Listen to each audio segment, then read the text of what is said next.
तो चलिए मैं आज आप सबको एक कहानी सुनाता हूँ। इस कहानी का नाम है अर्थात। तो ये बात है मेरे कॉलेज के दिनों की।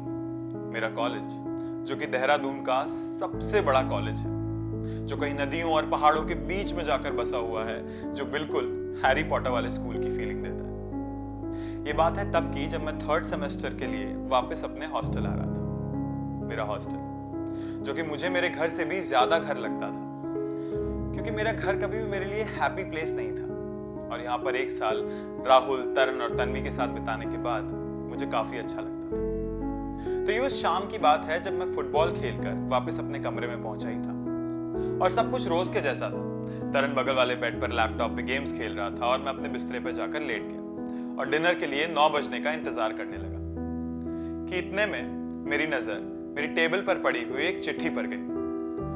वहां पर उस चिट्ठी को देखकर मैं थोड़ा हैरान हुआ, क्योंकि वो चिट्ठी जयपुर से किसी अर्थात नाम के बंदे ने भेजी थी, वो भी मेरे लिए। मुझे ये नाम थोड़ा सुना सुना सा लग रहा था, पर फिर भी मैं पहचान नहीं पाया कि ये कौन है। उस चिट्ठी का रंग भी बहुत अजीब था, और या तो वो चिट्ठी बहुत बार फोल्ड की गई थी या वो मेरे तक आते हुए भीग गई थी और फिर सुखाई गई थी। मैं समझ नहीं पा रहा था। जैसे ही मैंने उस चिट्ठी को खोला तो उसमें काले रंग की स्याही से लिखा था, हेलो ऋषभ, तू कैसा है?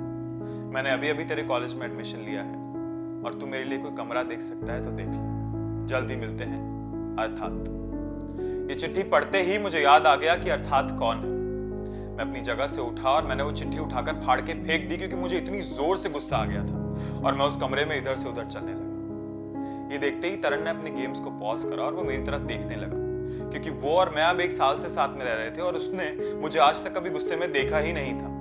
और आज वो भी एक चिट्ठी के ऊपर गुस्सा करते हुए वो थोड़ा सा हैरान हो गया। उसने मुझसे पूछा सब ठीक है, और मैंने चैन की सांस ली और फिर उसे बोला कि जयपुर से एक अर्थात नाम के बंदे ने चिट्ठी भेजी है। अर्थात स्कूल के दिनों में मेरे बड़े भाई का दोस्त हुआ करता था। मेरा बड़ा भाई, जिसका मैं ज्यादा जिक्र नहीं करता, ये और उसके दोस्तों का एक ग्रुप हुआ करता था जो मुझे और मेरे दोस्तों को बिना मतलब परेशान किया करते थे।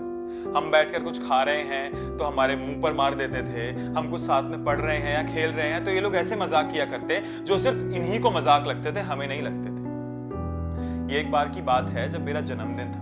मेरे पापा को उस समय दिल्ली किसी जरूरी काम से जाना पड़ गया। उन्होंने मेरे बड़े भाई को बुलाया, उन्हें कुछ पैसे दिए और कहा कि बेटा ऋषभ का बर्थडे पार्टी अच्छे से मना लेना। 7 बजे पार्टी शुरू हुई।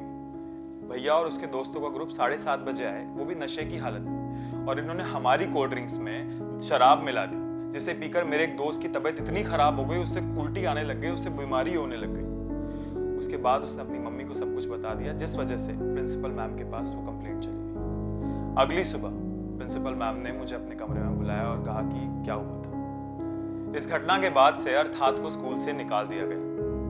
मेरे भैया के दोस्तों का भी घर पर आना काफी कम हो गया और उसके बाद से अर्थात का नाम कभी सुनाई नहीं दी। फिर आज अचानक ये चिट्ठी।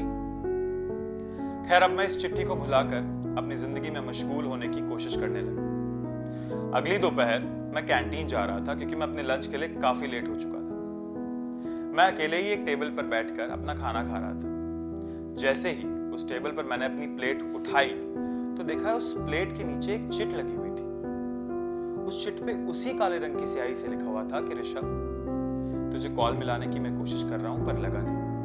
तू मुझसे मिलने के लिए कल शाम को 5 बजे कम्युनिटी हॉल के बाहर आ जा, तेरा इंतजार करूंगा। अर्थात। मुझे समझ नहीं आ रहा था ये मेरे साथ हो क्या रहा है। मैं इस बारे में सोचने लगा और अपने कमरे में चला गया। अगली शाम 5 बजे मैं कम्युनिटी हॉल के बाहर जाकर खड़ा हो गया और उसका इंतजार करने लग गया, लेकिन 15-20 मिनट बीत गए और वो आया नहीं। इतने में मैंने अपनी नजर इधर उधर फेरी तो मैंने देखा कि सामने एक पेड़ था जिस पर एक चिट लगाई हुई थी। उस चिट में उसी काले रंग की राइटिंग में लिखा था कि ऋषभ, 3 दिन बाद तेरा जन्मदिन है, मैंने उस दिन पार्टी रखी हुई है, तू उसमें आएगा ना? तेरा इंतजार करूंगा, मिलते हैं। अर्थात। इस चिट को देखते ही मैं डर सा गया। मैंने वो चिट फाड़ के निकाली और अपने कमरे की तरफ भागता हुआ गया। मुझे लगा कि ये बात अब मुझे राहुल और तरण को बतानी ही चाहिए, लेकिन जैसे ही मैंने अपना कमरा खोला तो वो कमरा एकदम खाली था, वो लोग वहां थे नहीं। इतने में मैंने तन्वी को फोन लगाया, लेकिन उसका फोन आउट ऑफ नेटवर्क आ रहा था। उसने कोई नई सिम ली थी जो सिर्फ और सिर्फ क्लासरूम तक ही नेटवर्क देती थी।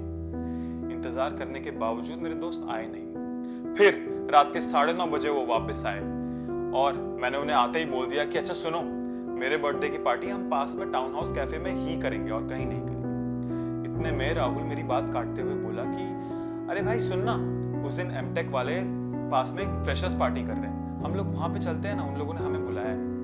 मैं डर गया, मुझे लगा कि कहीं वही पार्टी तो नहीं जो अर्थात करा रहा है। मैंने फट से उन्हें मना कर दिया। मैंने कहा कि नहीं नहीं, मैंने वो कैफे बुक किया है, हम सिर्फ वहीं पर चलेंगे और कहीं नहीं चलेंगे।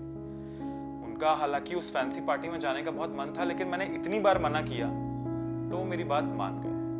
12 अगस्त की शाम, हल्की आंधी और तूफान चल रही थी। दिन के ठीक 3 बजे मैं टाउन हाउस कैफे के बाहर जाकर खड़ा हो गया और अपने दोस्तों का इंतजार करने लगा। पूरा 1 घंटा बीत गया उनका इंतजार करते हुए, लेकिन वो वहां पर आए नहीं।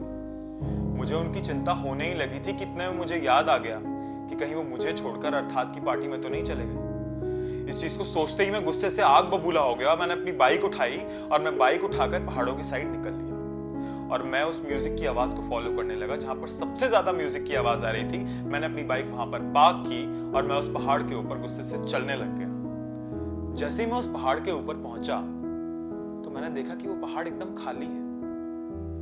मैं फट से उस पहाड़ के नीचे आने लगा और मैं बाइक को जैसे ही उठा रहा था कि इतने में मुझे तरन की आवाज आई कि पार्टी ऑल नाइट बजाओ, और जोर से म्यूजिक की आवाज आने लग गई। मैंने अपनी बाइक उठाई और मैं उस आवाज का पीछा करने लगा कि इतने में तन्वी का सबसे मनपसंद गाना बजने लगा और पूरे पहाड़ से तन्वी तन्वी तन्वी तन्वी तन्वी की चीयरिंग की आवाज आने लग गई और मैं गुस्से से आग बबूला हो गया। मैंने अपनी बाइक पूरी फुल स्पीड में कर दी और मुझे पता नहीं चला कब मेरी बाइक फिसल गई और मेरा एक्सीडेंट हो गया। बारिश अब और ज्यादा तेज होने लग गई थी। मेरे कपड़े पूरे गंदे हो गए थे और मेरे पैर पर काफी लग गई थी।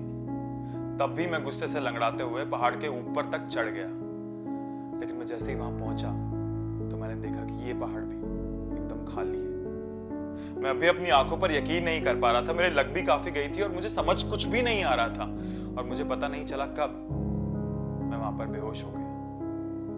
रात के ठीक 12 बजे मुझे होश आया और मैंने देखा कि मेरे हाथ में एक चिट पड़ी हुई थी जिसमें उसी राइटिंग से लिखा हुआ था कि हैप्पी बर्थडे ऋषभ फ्रॉम अर्थात 1991 to 2008। मैं चौंक गया कि ये चिट मेरे हाथ में आई तो आई कैसे। मैं ढूंढने लग गया अपने बैग को ताकि मैं पता लगाऊं कि और ये चिट्स मुझसे बोलना क्या चाहती हैं। लेकिन जैसे ही मैंने वो सारी चिट्स देखी तो देखा कि वो सारी चिट्स